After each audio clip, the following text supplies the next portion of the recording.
నగరిలో మొట్టమొదటి రిజల్ట్ నగరిలోనే వస్తుంది. రోజక్క బొక్క పగలుతుంది.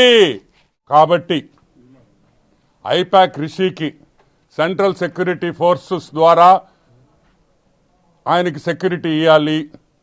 ఎందుకంటే రేపు ఏమన్నా జరిగితే అది మా మీద పెడతారు. జగన్మోహన్ రెడ్డి ఆరోగ్య పరిస్థితి మీద కూడా జాగ్రత్త వహించాలి. ఎందుకంటే ఆయనకి ఏమన్నా అయితే చంద్రబాబు నాయుడు కుట్ర అనేది మామూలే. కాబట్టి సజ్జల రామకృష్ణారెడ్డి రేపు తేడా వస్తే మావోడు కొట్టాడనుకో 2-3 దెబ్బలు తెలుగుదేశం పార్టీ వాళ్ళు కొట్టారంటారు. కాబట్టి అందరూ జాగ్రత్త వహించి ఆయనకి జాగ్రత్తగా చూసుకోవాలని మనస్ఫూర్తిగా వైసీపీ నాయకత్వాన్ని కోరుకుంటున్నాం. ఎందుకంటే జగన్మోహన్ రెడ్డి చాలా ఆరోగ్యంగా ఉండాలి. చూడబోయే నరకం స్వామి గుళ్ళో ఎవడమే మీకు పర్మిషన్ ఇచ్చింది మాట్లాడేదానికి? బుద్ధి లేదా?